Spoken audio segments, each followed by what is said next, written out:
तो 16 बातों में पहले 4 बातें हम देखते हैं। सोने पूर्व की तैयारी। तो बाबा कहते हैं जब भी सोने जाते हैं तो आधा घंटा पहले जितने भी हमारे इलेक्ट्रॉनिक गैजेट है ना, वो सब बंद कर देने हैं। क्योंकि इन गैजेट्स की वो जो ब्लू लाइट होती है, रेज, वो हमारे माइंड के लिए अच्छी नहीं होती है। तो आधा घंटा पहले सारे इलेक्ट्रिक गैजेट, उससे हमें दूर रहना है। उसके बाद फिर बैठ करके बाबा को हम सारे दिन का चार्ट दे देंगे कि आज का दिन हमारा कैसा गया। दोनों बातें बतानी है। जो मैंने अच्छा किया वो भी बताना है, और जो मेरे से गलतियां हो गई वो भी मुझे बाबा को बताना है। उसके पश्चात तीसरी बात, कोई भी मुरली, अव्यक्त वाणी आप ले लो, ज्यादा नहीं, एक पैराग्राफ खाली मुझे पढ़ना है। और वो पैराग्राफ में बाबा जो बोल रहा है उसके ऊपर सोचना भी है। वो सोचते सोचते चौथी बात, 10 मिनट मुझे मेडिटेशन करना है। और बाबा को गुड नाइट कह करके सोना है। तो 4 बातें याद रही ना। सारे इलेक्ट्रिक गैजेट टर्न ऑफ। आधे घंटे पहले बाबा को पोताबेल चार्ट दे देना है, और एक पैराग्राफ अव्यक्त मुरली की पढ़नी है, और 10 मिनट बाबा को याद करके गुड नाइट बाबा से कह करके सोना है। दुनिया में तो वही गैजेट से गुड नाइट करते हैं, उससे ही गुड मॉर्निंग करते हैं। लेकिन बाबा ने हमें सही मेथड ये समझाई है। तो ये प्रेपरेशन हो गई बिफोर गोइंग बेड। जैसे सवेरे उठते हैं, आंख हमारी खुलती है, तो 4 बातें मुझे अपने आप को याद दिलानी है। सबसे पहले, जैसे मेरी आंख खुले तो मेरी दृष्टि बाबा के पर पड़े। चाहे अपने रूम में बाबा का फोटो हो या मन से विजुलाइज करो, और आंख खुलते ही गुड मॉर्निंग बाबा से करनी है। फिर औरों से भी करो, कोई हर्जा नहीं, लेकिन पहली मेरी गुड मॉर्निंग बाबा के साथ हो। दूसरी बात कि जब भी उठते हैं ना, कोई स्वमान की बात अपने आप को याद दिलाए, तो एकदम मेरी जागृत अवस्था हो जाएगी। क्योंकि उठ जाते हैं लेकिन माइंड स्टिल हमारा सोया हुआ कभी कभी रहता है। तो मन को भी मुझे तन के साथ साथ जागृत करना है। तो उसके लिए कोई स्वमान मुझे अपने आप को याद दिलाना होगा। या अगले दिन जो भी मुरली में बात सुनते हो ना, तो एक स्वमान की पावरफुल पॉइंट याद दिला देवे। फिर उसके पश्चात तीसरी बात, कई लोग अमृत वेला करने के पहले शावर लेना पसंद करते हैं, कोई हाथ मुंह धो के बैठ जाते हैं। You have choice. चाय की जरूरत हो तो भले गरम गरम ड्रिंक पी लो, चाय पी लो, ये भी अच्छी बात है, ताकि मेंटली हम टोटली अवेक हो जाते हैं। फिर थोड़ा 2-4 मिनट थोड़ा पैदल कर लो। उसके बाद फिर बाबा के पास जाके मुझे बैठना है। जब लगे कि अब मेरा माइंड फुली अवेक्ड है, जागृत अवस्था में आ गया है, तब बाबा के रूम में बैठना है। कई बार बैक टू बाबा's रूम पीपल रश, फिर माइंड हमारा जागृत नहीं होता है तो वहां बैठ के हम जुट के ही खाते हैं। तो इसीलिए बहुत जरूरी है कि मन को जागृत करके फिर बाबा के पास मुझे बैठना है। तो ये चार बातें सवेरे उठते ही मुझे करनी है। अब ड्यूरिंग मेडिटेशन चार बातें मुझे ध्यान पे रखनी है। कौन सी? तो बाबा के सामने बैठे हैं तो कभी सूक्ष्म वतन का आत्मा अनुभव करे, कभी परम धाम में बाबा के साथ का अनुभव करे, कभी बाबा के साथ सर्व संबंधों का अनुभव करे, तो कभी 5 स्वरूपों का जो बाबा हम बच्चों को ड्रिल कराते हैं वो काम करे। हम्म, यानी 5 स्वरूप कौन से? जब हम परम धाम में थे तो पॉइंट ऑफ लाइट थे, फिर सतयुग त्रेता में पार्ट प्ले किया, हमारा कुछ स्वरूप था, फिर द्वापर कलयुग में पुजारी स्वरूप, फिर संगम में बाबा हमें ब्राह्मण बनाता है। हम्म, तो हमारा लक्ष्य कौन सा है? फरिश्ता बनना। तो ये 5 स्वरूपों की ड्रिल करे। तो ये चार बातें ड्यूरिंग मेडिटेशन हमें करनी है। फिर चार बातें आफ्टर अमृत वेला। कई बार लोग गुड मॉर्निंग करके फिर अमृत वेला के बाद गुड नाइट भी कर देते हैं।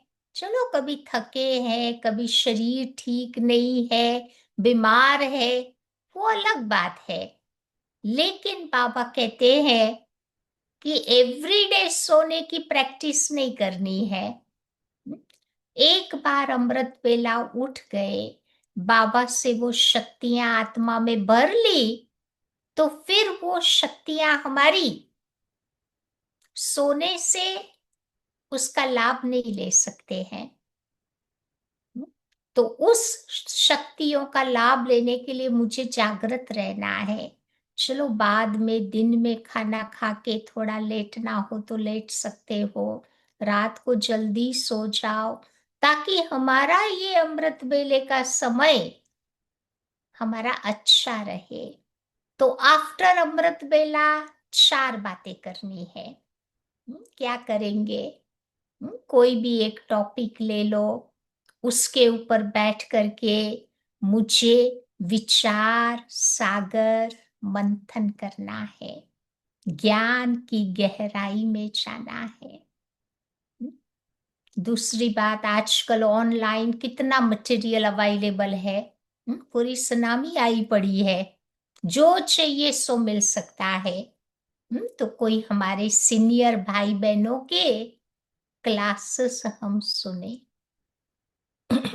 अमृत वेले के टाइम ज्यादा आवाज में नहीं आवे, जितना हम मौन रहेंगे उतना बहुत अच्छा है।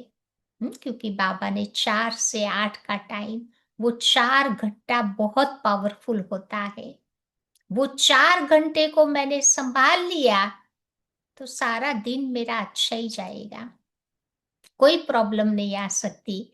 लेकिन वो 4 घंटे में अगर प्रॉब्लम आई तो फिर सारा दिन प्रॉब्लम वाला ही जाएगा। तो जितना हो सके साइलेंस में रहने का अभ्यास करना है।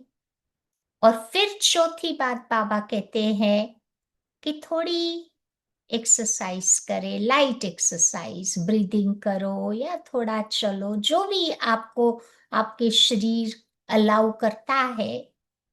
तो ये चार बातें मुझे आफ्टर अमृत वेला करनी है। तो ये 16 बातें, उसके ऊपर अगर मैंने ध्यान दिया तो बाबा कहते मेरा अमृत वेला पावरफुल हो जाएगा। हम्म, फिर बाबा से जो प्राप्ति का अनुभव करना है आत्मा कर लेगी। हम्म, और औरों को भी अनुभव कराने के लिए निमित्त बन जाएगी। या तो प्रेपरेशन फॉर बिफोर बेड, सवेरे उठते 4 बातें, ड्यूरिंग अमृत वेला 4 बातें, और अमृत वेले के बाद की 4 बातें। तो ये 16 बातें, उसके ऊपर आप भी सोचना या थोड़ा चर्निंग करना कि कैसे हम अपनी अमृत वेला को इम्प्रूव करें। तो आइए सुनते हैं आज की बाबा की 24 तारीख 24 मई की मुरली है। बाबा कहते मीठे बच्चे, अमृत बेले अपने दूसरे सब संकल्पों को लॉकअप कर, यानी बंद कर, एक बाबा को प्यार से याद करो, बाबा से मीठी मीठी रूहान करो। आज बाबा भी अमृत बेले का महत्व बता रहे हैं। प्रश्न है, तुम बच्चों की हर बात में अर्थ है, अर्थ सहित शब्द कौन बोल सकता है? 2 बातें बाबा पूछते हैं। हमारी हर बात में अर्थ है और अर्थ सहित शब्द कौन बोल सकता है? तो बाबा कहते हैं जो देही अभिमानी है वही हर बोल अर्थ सहित बोल सकता है। बाप तुम्हें संगम पर जो भी सिखलाते हैं वो अर्थ सहित है। देह अभिमान में आकर मनुष्य जो भी कुछ बोलते हैं वो सब अर्थ के बिना अनर्थ है, उससे कोई फल नहीं निकलता, फायदा ही नहीं होता। देह भान में आके बोला तो बाबा कहते उसका कोई फायदा नहीं होता। आज का गीत है, नयनहीन को राह दिखाओ प्रभु, जो पग पग ठोकर खाए। तीसरे नेत्र की बाबा बात कर रहे हैं। स्थूल नेत्र तो सभी के पास है, बिना तीसरे नेत्र आत्मा ठोकर खाती है। ओम शांति। ये सब गीत आदि है भक्ति पार के, तुम्हारे लिए गीतों की कोई दरकार नहीं है। क्योंकि अब तो समझ गए ना हम, तो गीतों की जरूरत नहीं है, कोई तकलीफ की बात नहीं। भक्ति मार्ग में तो तकलीफ बहुत है, कितनी रस्म रिवाज चलती है, ब्राह्मण खिलाना, ये करना, तीर्थों आदि पर बहुत कुछ करना होता है। यहाँ तो बाबा आकर के तुम बच्चों को सब तकलीफों से छुड़ा देते हैं। इसमें कुछ भी करना नहीं है, मुख से शिव शिव भी बोलना नहीं है, परंतु बाबा को कायदे मुजब याद करना है। समझा कैसे कायदे मुजब याद करेंगे, डिस्कस किया ना। तो बाबा कहते हैं अंदर में समझना है कि मैं आत्मा हूं, बाप ने कहा है कि हमको याद करो, तो अंतर्मुखी होकर बाबा को याद करना है। तो बाप प्रतिज्ञा करते हैं कि तुम्हारे सारे पाप भस्म हो जाएंगे। इसको ही कहते हैं योग अग्नि। बाबा की याद को ही कहा जाता है योग अग्नि। जिससे तुम्हारे विकर्म विनाश हो जाएंगे, फिर तुम वापस चले जाएंगे। तो देखो, हिस्ट्री जियोग्राफी रिपीट होती है ना, ये सब है अपने साथ बातें करने की युक्तियां।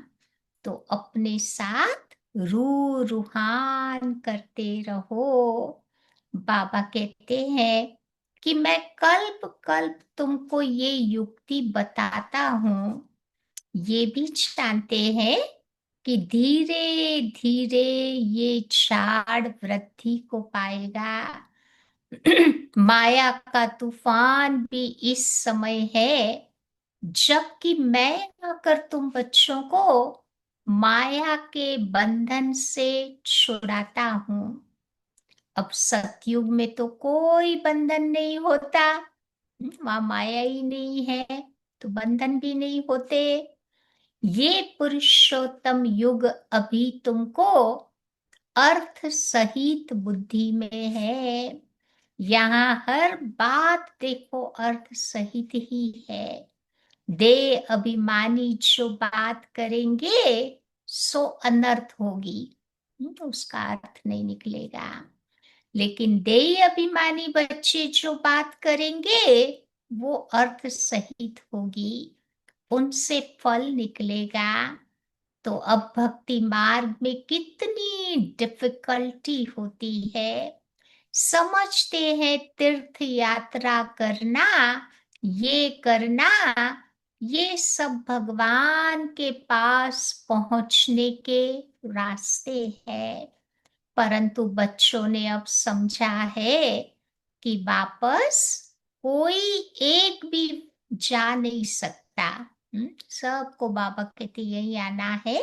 परम धाम का दरवाजा एक ही बार खुलता है, जब बाबा धरती पर आते हैं। तो बाबा कहते हैं कि पहले नंबर में जो विश्व के मालिक लक्ष्मी नारायण थे, उनके ही 84 जन्म बता देते हैं। तो फिर और कोई कैसे छूट सकता। सब चक्र में आते हैं। तो कृष्ण के लिए कैसे कहेंगे कि वो तो सदैव कायम है ही। हाँ, कृष्ण का नाम रूप तो चला गया, बाकी आत्मा है ही किसी न किसी रूप में। तो ये सब बातें बच्चों को बाप ने समझाई है। तो बाबा कहते बच्चे ये पढ़ाई है, स्टूडेंट लाइफ में ध्यान तो देना है ना। लौकिक स्टूडेंट्स के पर भी माँ बाप कितना अटेंशन रखते हैं। स्कूल मिस नहीं कर देवे, पढ़ाई मिस नहीं कर देवे। तो ये भी हमारी स्टूडेंट लाइफ है।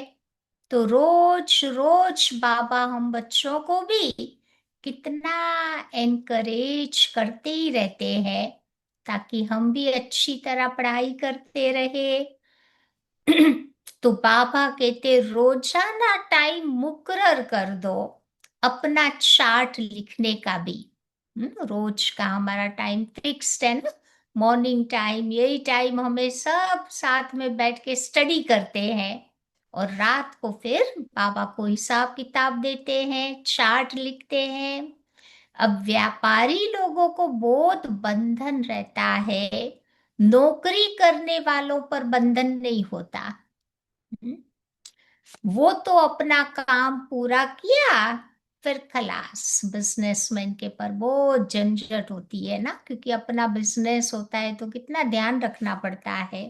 लेकिन बाबा कहते व्यापारियों को कोई बंधन, व्यापारियों को बहुत बंधन, नौकरी वालों को कोई बंधन नहीं होता।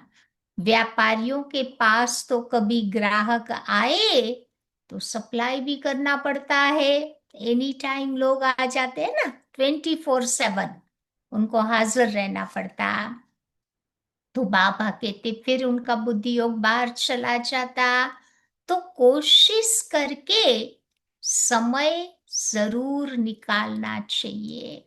कितना भी लौकिक काम में बिजी हो, परंतु इस अलौकिक के लिए अपनी कमाई के लिए भी टाइम जरूर निकालना चाहिए। तो इसके लिए बाबा कहते बच्चे, अमृत वेले का समय बहुत अच्छा है। उस समय बाहर के विचारों को लॉकअप कर देना चाहिए। क्योंकि वो टाइम में जनरली कुछ बिजनेस कारोबार नहीं चलता है। सब फ्री होते हैं। तो बाबा कहते उस समय कोई ख्यालात न आए, बस बाबा की ही याद रहे।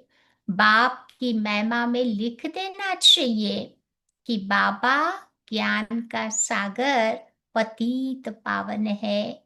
बाबा हमको विश्व का मालिक बनाता है, तो उनकी श्रीमत पर चलना है ना।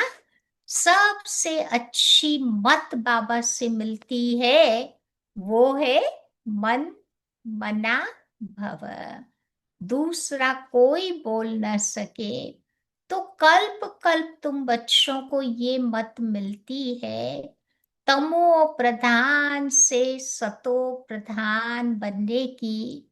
तो बाबा सिर्फ कहते हैं बच्चे, माम एकम याद करो। इसको ही कहा जाता है वशीकरण मंत्र।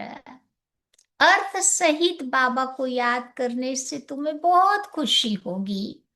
बाबा तो कहते हैं कि बच्चे अव्यभिचारी याद रहनी चाहिए। जैसे भक्ति में एक शिव की पूजा अव्यभिचारी है, एक की पूजा। फिर व्यभिचारी होने से अनेकों की पूजा करते रहते हैं। आज के मंदिर में देखो सबकी मूर्तियां रख देते हैं, कोई को बुरा नहीं लगे। लेकिन बाबा कहते वो व्यभिचारी भक्ति हो गई। जो सच्चा भगत था पहले के जमाने में, वो एक की भक्ति करता था, और एक की भक्ति में ही शक्ति मिलती है।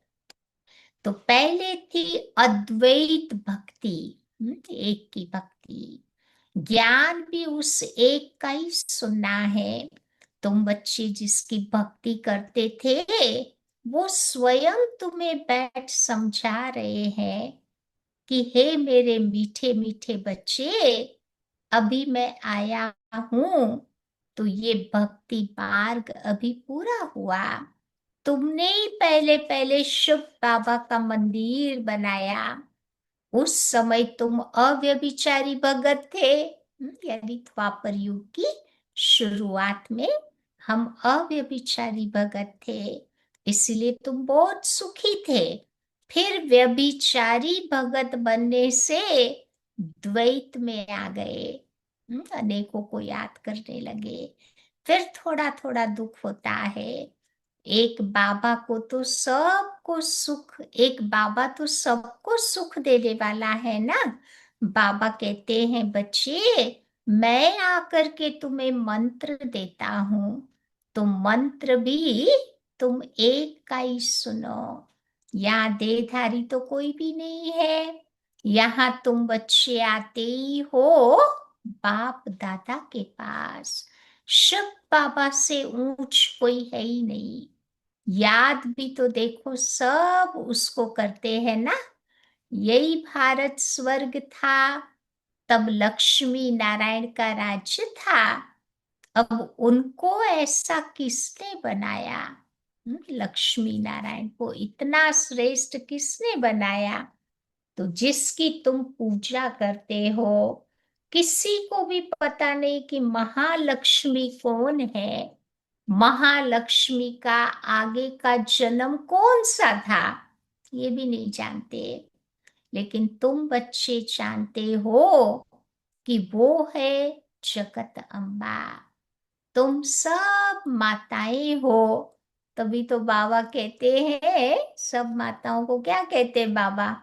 वंदे मातरम।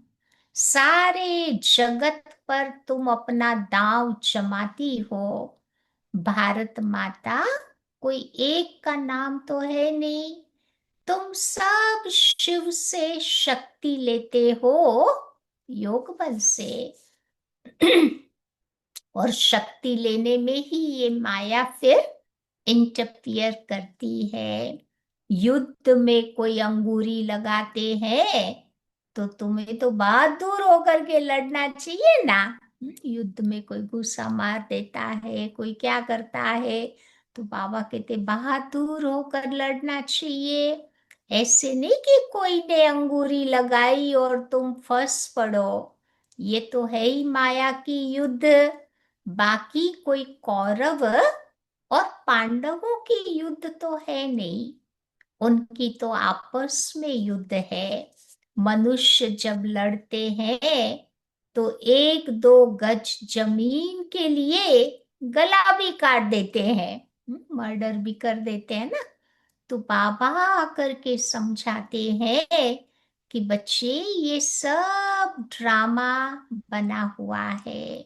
राम राज्य, रावण राज्य, अभी तुम बच्चों को ये ज्ञान है कि हम राम राज्य में जाएंगे, वहां पर अथाह सुख होता। तभी तो उसका नाम ही है सुख धाम। वहां दुख का कोई नाम निशान नहीं होता।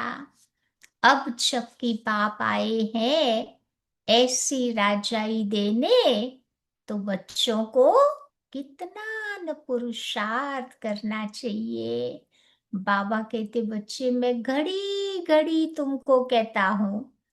कौन सी बात बाबा कहता है घड़ी घड़ी? कि बच्चे अब थको मत, सब बाबा को याद करते रहो। बाबा भी बिंदी, हम आत्मा भी बिंदी है। यहाँ पर आए हैं पाठ बचाने, इस साकारी दुनिया में आए हैं पाठ बचाने। अब पाठ पूरा हुआ।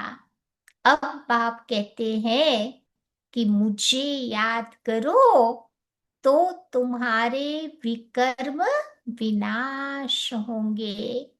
तो विकर्म आत्मा पर ही तो चढ़ते हैं ना, शरीर तो यहाँ खत्म हो जाएंगे। कई मनुष्य कोई पाप कर्म करते हैं तो अपने शरीर को ही खत्म कर देते हैं। कुछ गलत काम किया तो सुसाइड कर लेते हैं ना, अपने शरीर को ही खत्म कर देते हैं। परंतु इससे कोई पाप उतरता नहीं है। आत्मघात महापाप बाबा कहते हैं ना, तो उससे कोई, बाबा कहते पाप उतरता नहीं है और ही बढ़ जाता है। फिर उसको पाप आत्मा कहा जाता। साधु संत आदि तो कह देते हैं कि आत्मा निर्लेप है, आत्मा सो परमात्मा। अनेक मते हैं, भक्ति मार्ग में देखते ना अनेक मते हैं। अभी तुम बच्चों को एक ही श्री मत मिलती है। बाबा ने तुम्हें ज्ञान का तीसरा नेत्र दिया है, तो आत्मा ही सब कुछ जानती है। आगे ईश्वर के बारे में तुम कुछ भी नहीं जानते थे। सृष्टि चक्र कैसे फिरता है, आत्मा कितनी छोटी है, तो पहले पहले आत्मा का बाबा रियलाइजेशन कराते हैं। आत्मा की अनुभूति कराते हैं। तो आत्मा बहुत सूक्ष्म है, उनका साक्षात्कार होता है। वो सब है भक्ति मार्ग की बातें, ज्ञान की बातें बाबा ही आकर के तुम्हें समझाते हैं। वो भी भृगुटी के बीच में आकर के बैठते हैं बाजू में। बाबा कहाँ बैठते हैं? तो ब्रह्मा की जो आत्मा है ना उसके बाजू में भृगुटी में बैठते हैं। ये भी झट समझ लेते हैं। पहले बाबा को समझाते हैं, बाबा झट समझ लेते हैं, फिर बच्चे भी समझ जाते हैं। तो ये सब है नई बातें जो बाबा बैठ तुम बच्चों को समझाते हैं। तो ये पक्का पक्का याद कर लो, भूलो नहीं। बाबा को जितना तुम बच्चे याद करेंगे, उतना तुम्हारे विकर्म विनाश होंगे। तो विकर्म विनाश होने का आधार है तुम्हारे भविष्य का। तुम बच्चों के साथ साथ भारत खंड भी सबसे सौभाग्यशाली है। हम तो है ही है सौभाग्यशाली, ये भारत खंड भी सौभाग्यशाली है। इन जैसा सौभाग्यशाली दूसरा कोई खंड नहीं है। क्यों भारत खंड सौभाग्यशाली है? तो बाबा कारण बताते हैं। क्योंकि बाबा भारत में आते हैं। भारत ही हेवन था। उस समय उसको कहते थे, मुसलमान लोग महिमा करते, क्या कहते हैं? गार्डन ऑफ अल्लाह, अल्लाह का बगीचा कहते थे। तुम जानते हो बाप फिर से भारत को फूलों का बगीचा बना रहे हैं। तो हम तो पढ़ते ही है, किस लिए ये पढ़ाई करते हैं? वहां जाने के लिए। साक्षात्कार भी करते हैं। ये भी जानते हैं कि ये वही महाभारत लड़ाई है। फिर ऐसी लड़ाई कभी नहीं लगती। फिर 5,000 वर्ष के बाद ऐसी लड़ाई लगती है। तो तुम बच्चों के लिए नई दुनिया भी जरूर चाहिए। नई दुनिया थी ना, यही भारत देखो स्वर्ग था। 5,000 वर्ष हुए, लाखों वर्ष की तो बात ही नहीं होती। कई लोग कहते हैं ना साइकिल लाखों वर्षों का है, करोड़ों वर्षों का है, लेकिन ऐसी कोई बात बाबा कहते नहीं होती। लाखों वर्ष होते तो फिर मनुष्य इस धरती पर अनगिनत हो जाए। ये भी कोई की बुद्धि में नहीं बैठता कि इतना कैसे हो सकता, जबकि इतनी आदमशुमारी ही नहीं है, इतना पॉपुलेशन ही नहीं है। अभी तुम बच्चे समझते हो कि आज से 5,000 वर्ष पहले हम विश्व पर राज्य करते थे। उस समय और कोई खंड नहीं थे। वो तो होते ही है बाद में। पूरे विश्व में देखो एक भारत ही था।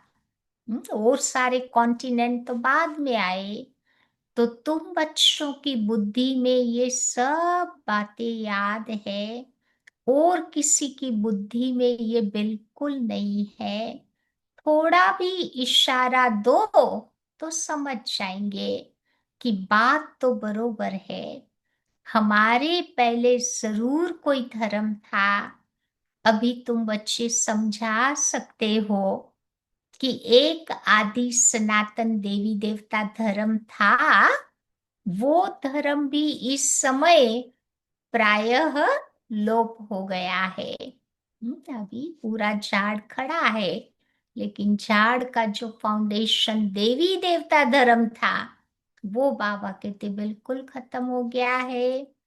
कोई अपने को देवता धर्म के कह ही नहीं सकते। क्योंकि देवताओं जैसी कोई क्वालिटी नहीं रही, तो कैसे अपने को देवता कहेगा कोई? समझते ही नहीं कि हम आदि सनातन देवी देवता धर्म के थे। फिर वो धर्म कहाँ चला गया?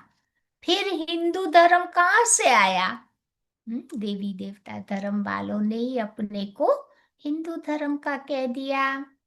क्योंकि देवताओं जैसी कोई गुण रहे ही नहीं जीवन में।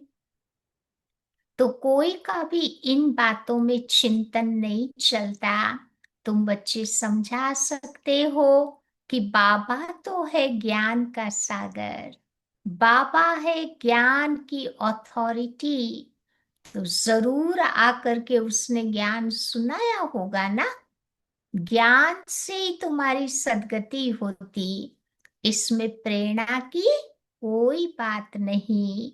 तो बाबा कहते हैं, जैसे अब आए हैं वैसे मैं कल्प कल्प आता हूँ, कल्प के बाद भी आकर फिर सब बच्चों से मिलेंगे। अभी बाबा आए हैं नेक्स्ट साइकिल में, फिर से बच्चों से मिलेंगे। तो तुम भी ऐसे चक्कर लगाते हो ना, राज्य लेते हो फिर गवाते हो। तो ये बेहद का नाटक है। तुम सभी इस नाटक के एक्टर्स हो। आत्मा एक्टर होकर क्रिएटर, डायरेक्टर, मुख्य एक्टर को न जाने तो वो क्या काम की। इस दुनिया में भी एक्टर हम्म, पता होता है कि मेरा इस मूवी का डायरेक्टर कौन है, प्रोड्यूसर कौन है, पूरी स्क्रिप्ट उनको पहले से पता होती है। तो बाबा कहते अगर पता ही नहीं हो तो वो क्या एक्ट करेगा। तुम बच्चे जानते हो कैसे आत्मा शरीर धारण करती है और पाठ बजाती है। अब सबको वापस घर जाना है। अब इस पुरानी दुनिया का अंत है। कितनी सहज बातें हैं। तुम बच्चे ही जानते हो कि बाबा कैसे गुप्त में बैठे हैं। कहते हैं ना, गोदरी में करतार देखा। अब देखा कहे या जाना कहे, बात तो एक ही तो है। आत्मा गोदरी यानी ब्रह्मा बाबा के शरीर में शिव बाबा को देखा। तो वो गोदरी में करतार को देखने की बात है। आत्मा को तो देख सकते हैं, परंतु कोई फायदा नहीं है। कोई को समझ में तो आ नहीं सकेगा। नौधा भक्ति में बहुत साक्षात्कार करते हैं। आगे तुम बच्चे भी कितने साक्षात्कार करते थे। बहुत प्रोग्राम्स आते थे। फिर पिछाड़ी में भी तुम बच्चे ये सब खेल पाल देखेंगे। जो आदि सो अंत। अंत में भी ऐसे ही साक्षात्कार होंगे। तो अब बाबा कहते हैं कि बच्चे पढ़ करके होशियार हो जाओ। अगर नहीं पढ़ेंगे तो फिर जब रिजल्ट निकलेगी तो मुंह नीचे हो जाएगा। फिर उस समय समझेंगे कि हमने कितना समय अपना वेस्ट कर दिया। तो जितना जितना तुम बच्चे बाबा की याद में रहेंगे तो याद के बल से पाप मिट जाएंगे। और बाबा की याद में रहने से दूसरा कौन सा फायदा होगा। एक तो हमारे पाप मिट जाएंगे, दूसरी बात बाबा कहते हैं खुशी का पारा चढ़ेगा। मनुष्यों को तो ये पता ही नहीं है कि भगवान को क्यों याद किया जाता है। कहते भी है कि तुम मात पिता, हम बालक तेरे, अर्थ नहीं जानते। अभी तुम बच्चे जानते हो, शिव के चित्र पर समझा भी सकते हो। बाबा है ज्ञान का सागर, पतित पावन। तो उनको ही याद करना है। बच्चे भी जानते हैं कि वही बाप आया हुआ है सुख घनेरे का रास्ता बताने। तो बाबा कहते बच्चे ये पढ़ाई है ना, इसमें जो जितना पुरुषार्थ करेगा उतना ऊंच पद पाएगा। ये कोई साधु संत आदि तो है नहीं जिसकी गद्दी चली आई हो। ये तो शिव बाबा की गद्दी है। ऐसे नहीं कि ये जाएगा तो दूसरा आकर के गद्दी पर बैठेगा। बाबा तो सबको साथ ले जाएंगे। कई बच्चे व्यर्थ ख्यालातों में अपना समय वेस्ट कर देते हैं। सोचते हैं क्या सोचते हैं कि खूब धन इकट्ठा करे, ताकि हमारे पुत्र पोत्रे आदि खाएंगे और बाद में भी काम आएगा। हम बैंक लॉकर में जमा करें ताकि हमारे बाल बच्चे खाते रहेंगे। परंतु बाबा कहते ये गवर्नमेंट किसी को भी छोड़ेगी नहीं, इसलिए उसका जास्ती ख्याल न कर, तुम्हें अपनी भविष्य कमाई में लग जाना चाहिए। भविष्य के बारे में अब सोचना है कि इतनी कमाई करे तो अनेक जन्म हम खाते रहेंगे। तो अब बच्चों को पुरुषार्थ करना है, ऐसे भी नहीं सोचो। कभी कभी क्या सोचते हैं कि ड्रामा में होगा तो पुरुषार्थ करेंगे। बाबा कहते बच्चे पुरुषार्थ के बिगर तो खाना भी नहीं मिलता। हम्म, भूख लगती है तो ऐसा नहीं सोचते कि ड्रामा में खाया होगा तो खाएंगे, क्यों बनाए खाना। नहीं, उठ के बनाते हैं खाते हैं ना, तो पुरुषार्थ तो करना पड़ता है ना। परंतु बाबा कहते अगर किसी की तकदीर में नहीं होता तो फिर उनको ऐसे ऐसे ख्यालात आ जाते हैं। अब तकदीर में ही नहीं है तो फिर ईश्वरीय तदबीर भी क्या करेंगे। नसीब में ही नहीं है तो तदबीर माना पुरुषार्थ भी क्या करेंगे। अब जिनकी तकदीर में है वो बच्चे तो अच्छी धारणा करते हैं, दूसरों को भी कराते हैं। तो बाप तुम्हारा टीचर भी है, गुरु भी है, तो ऐसे बाबा को याद करना चाहिए ना। सबसे प्रिय बाप टीचर और गुरु होते हैं। हर एक की लाइफ में तीन प्रिय होते हैं। तो बाबा कहते हैं हमारा तो प्रिय बाबा तीनों ही है ना, तो उनको याद करना चाहिए ना। बाबा युक्तियां बहुत बतलाते हैं।